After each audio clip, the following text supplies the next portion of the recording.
हकीम आमिर रज़ाक उभाया की तरफ से तमाम दुनिया के नाजरीन को अस्सलामु अलैकुम।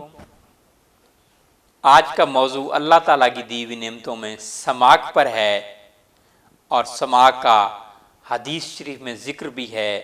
ये एक दरख्त है, इसका फल जो है मसूर के दानों के बराबर होता है और इसके फल को इस्तेमाल में लाया जाता है। इंग्लिश में सुमेज कहते हैं और लातीनी में कोरियाना लिन कहते हैं। इसके पत्ते लंबे लाली लिए हुए और किनारे दंदानेदार होते हैं। इसको फल गोशों की शक्ल में लगते हैं। इन फलों का छिलका ही बतौर दवा इस्तेमाल किया जाता है जो पोस्त और खुशगवार होता है। मॉडर्न तहकीकात में पोस्ट समाक में टैनिन पाया जाता है। समाक का मिजाज जो है सर्द और खुश्क है। मिकदार इसकी 3 से 5 ग्राम तक इस्तेमाल कर सकते हैं।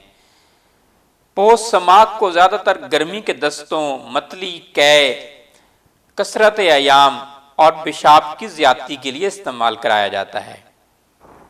दस्तों को बंद करता है और मेंसेस की ड्यूरेशन को कम करता है, ज़्यादती अयाम को रोकता है। सूजन के लिए, स्वेलिंग के लिए इसका पानी मिलाकर लैप किया जाता है। मसूड़ों की सूजन के लिए और खून बहने के लिए इसके खिसांदा से कुलियाँ कराई जाती हैं। मंजन इसका बनाया जाता है। पायोरिया के लिए मंजन बनाया जाता है तो वो भी बहुत मुफीद माना गया है।